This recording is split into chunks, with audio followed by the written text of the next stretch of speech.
everyone, I am Rebecca from ChemKnits, and I'm here to recap all of the yarn that we dyed in the live stream that was inspired by my pumpkin tree.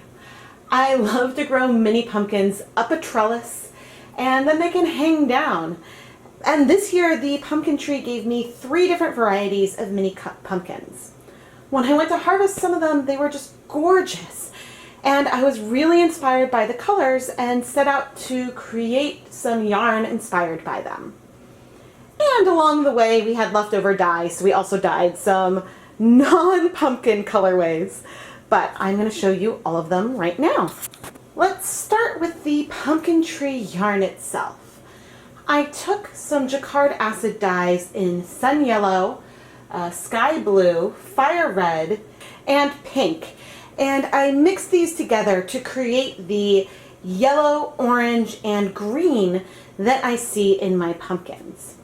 I also was hoping that some of the bare yarn might stick behind to represent the white in some of these white pumpkins that I grew.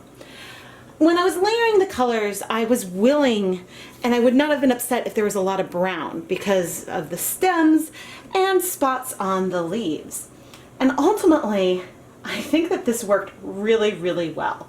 We've got some of the yellows from the pumpkin stripes, which end up being a bit brighter as they finish ripening. The orange and the green of the leaves. The yarn base is Knit Picks Hawthorne, which is 80% Superwash Fine Highland Wool, 20% Polyamide. And it's a little bit more rustic, has a little bit more of a high twist than Stroll. And I think that it just comes together and picks up dye so beautifully that I wanted it to represent my pumpkin tree. I twisted the yarn into hanks like we saw just in the previous clip. And then first I added it into the yellow. I brought it out of the pot, let it cool, twisted it up again and added it to the orange. I was nervous when it came to the green, but I twisted the cooled yarn a 3rd time and added it to a pot of green. And I think the result really does make me think of viewing these pumpkins peeking through the leaves. These 3 skeins of yarn were dyed at the same time in the same pots. They are not identical. And also they might not be perfectly balanced, just sort of like a living vine actually. This technique gives you random patches of color, and when you twist loosely you get a little more penetration of color on the yarn. The tighter you twist it, the less color penetration you will get. And it's possible there'll be more green on one half of the yarn than the other, but that's one of the beauties of this. This is a truly random, non-repeating colorway, and I'm thrilled for this to be my pumpkin tree. I had multiple other skeins around to help me clear the dye pot in between the yellow, orange, and green dips. And one of them that I used was a skein of Knit Picks Stroll fingering weight yarn, which is 75% superwash merino, 25% nylon. I let it go in the yellow, and then in the orange, and then when it came to the green, I decided to just toss the whole thing in there without twisting it. I wanted to see, if we'd get brown or how this layering would work, and wow, I even added, I think, more green and maybe a little bit more red or the orange or something on top of it. But this really makes me think of a pumpkin vine. The ones that I have crawling on the ground for the bigger pumpkins where the leaves shade a lot of the pumpkins and we get these orange, this orange color popping through. And there's a little more on the other side. This skein has a little bit more speckling. There's a little more variety in the tone of the colors. But like the pumpkin tree colorway, it is very random. It's not a repeating colorway, and I think it is just a lot of fun. For a skein that was dyed with leftover dyes, it sure hit my target inspiration colors really, really nicely. Here's a skein of Knit Picks Swish DK, which is 100% superwash merino. For the orange, I added this to the pot to really help soak up that last hint of orange that was in the pot, and it gave us a really sort of creamy peach base. I then used a little syringe to add drops of my 1% blue stock solution, and that gave us these speckles. You can speckle yarn in many, many different ways, but with high heat, high acid, the blues struck fast and spread a bit. And I really love this mixture of these blues and oranges on the yarn. It's really soft, subtle, and again, random, non-repeating. Next, I started to get into some of the more colors that were left behind. I had some fire red, I put it in a pot, and with some dry Stroll yarn, I basically dip dyed. I slowly added one end, and we got a gradient of color from dark to pale pink. This doesn't look red at all, and I think that's because if you wanted the true red, you would need a lot more dye per volume to achieve that.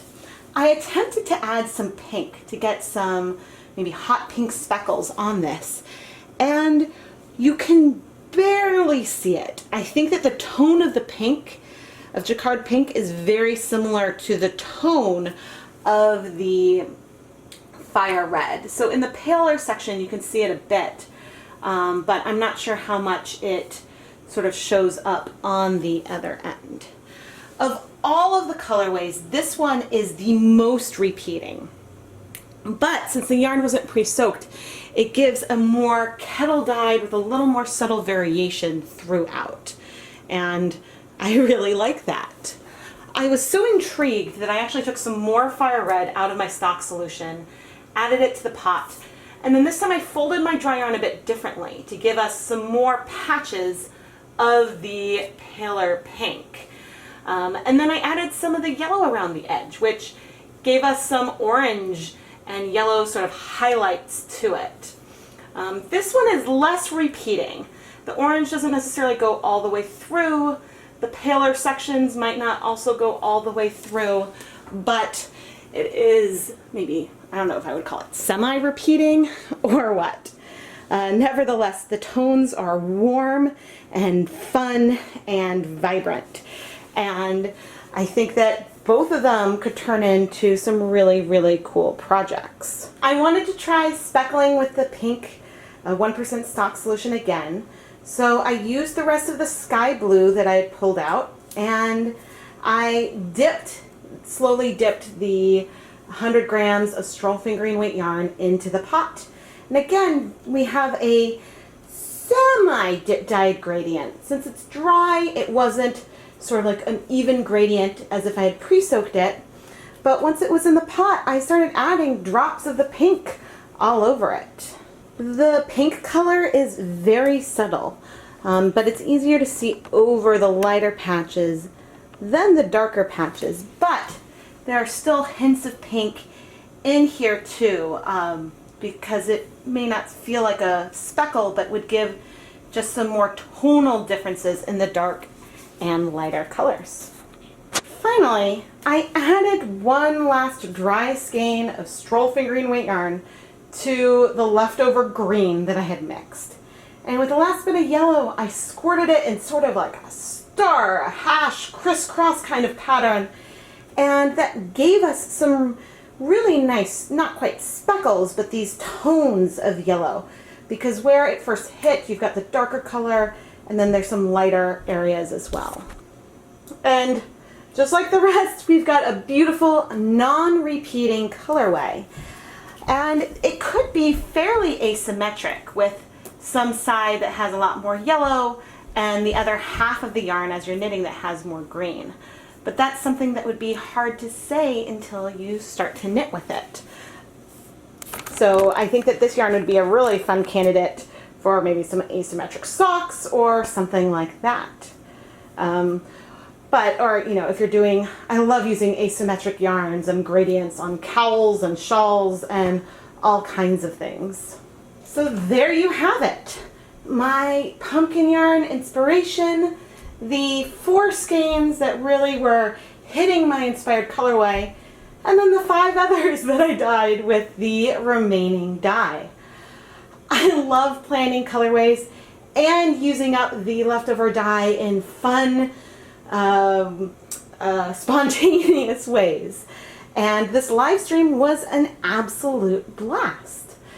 If you don't want to miss a live stream, make sure you subscribe to the ChemKnits Tutorials YouTube channel, and you can even turn on notifications so that way YouTube can let you know when a new live stream starts. Right now, the ChemKnits Creations Labor Day sale is going on, and you can get 10% off all of the ready-to-ship skeins of yarn in my shop. You can find the link in the video description and in the iCard. These skeins of yarn aren't in the ChemKnits Creations Etsy store yet, but they will be added during a future update. However, the shop is filled with over 100 skeins of hand-dyed yarn featured in past and upcoming videos that I have done here on this channel. So you can watch the yarn get made and then bring it home. I am Rebecca from ChemKnits, and thank you so much for watching. While I was on vacation, I have a few more pumpkins that are starting to grow on our pumpkin tree. Here I haven't trained it up, but you can see that the vine itself sort of attached onto the little trellis.